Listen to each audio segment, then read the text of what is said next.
Hey everybody, I'm Mike Krupa, and today I'm going to talk about how you can use your own data to start to prepare for your renewal and what you should be expecting from your broker right now ahead of your January 1st renewal or December 1st or February 1st. Start thinking about this right now. If there is anything that you can do, it's to start looking at your data.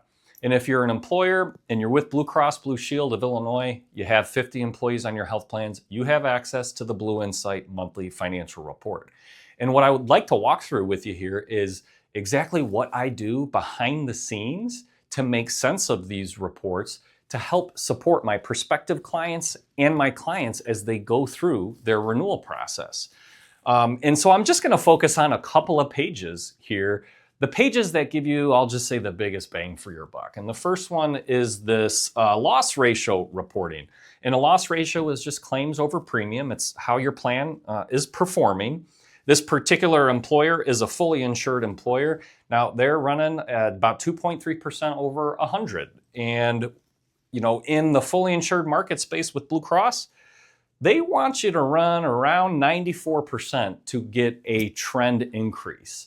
But here is what could be misleading about this number, because it already, you compare that to 94%, it already looks quite a bit higher than 94%, but it actually gets worse than that.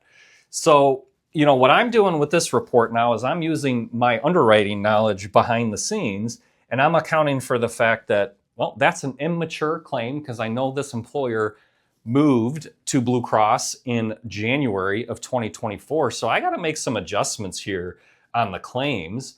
This does not include any adjustments for large claims or a pooling charge, which is what the insurance carriers are using to pay for these large claims. So when I make those types of adjustment, that actually brings this number not to 102.3, but closer to 121%. So yeah, this employer is not running great, but guess what? They're not going to get, an 8 to 10% renewal. That right there, when we make adjustments, that's going to indicate a 30% renewal. So why is it important to do this exercise before you get the renewal? Maybe 3 months ahead of the renewal? Because now you have a good idea of what's going to happen. And you have more time to prepare and strategically think about all of your options. So this page, absolutely crucial, but you got to know what you're doing from an underwriting perspective to really make sense of this number, because sometimes I've seen 102.3 actually turn out to 85, depending on the large claim activity. And so it can make a big difference. And the most common mistake I see from brokers is using this number only to project what a renewal is going to be. And that is just part of the story. So this is one of the things that you can do with your data and then the underwriting background behind it with your broker.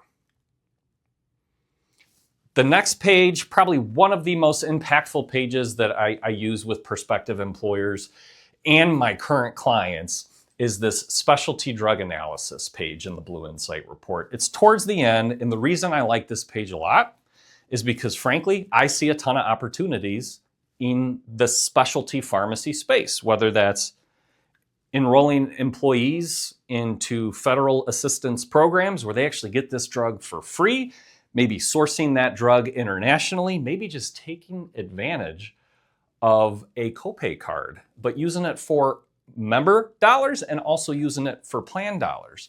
So I love this page because it screams opportunity for me. Everybody's specialty meds are running through the roof, but what I do as a follow-up step for that is I take a look at all those specialty drugs, and then I go out to my trusted PBM partners, transparent, independent PBMs, and I ask them what the cost of that drug looks like through their program, through an international program, through a patient assistance program.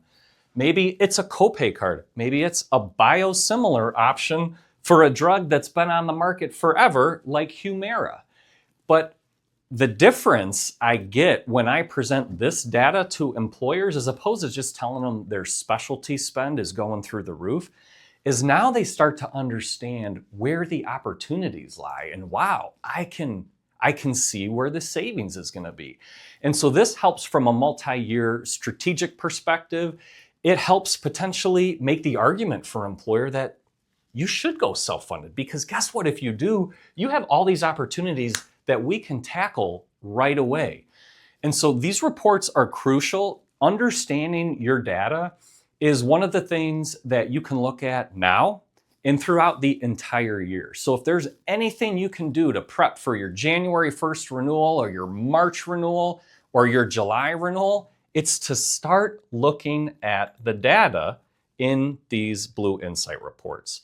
And if there's a couple pages I would focus on, it is the loss ratio page and it is the pharmacy specialty drug analysis. So I hope you take this and take some action with your brokers. Go make them do this work for you as well. And I hope you find some opportunities and it puts you in a better financial position the next year. Thanks for listening.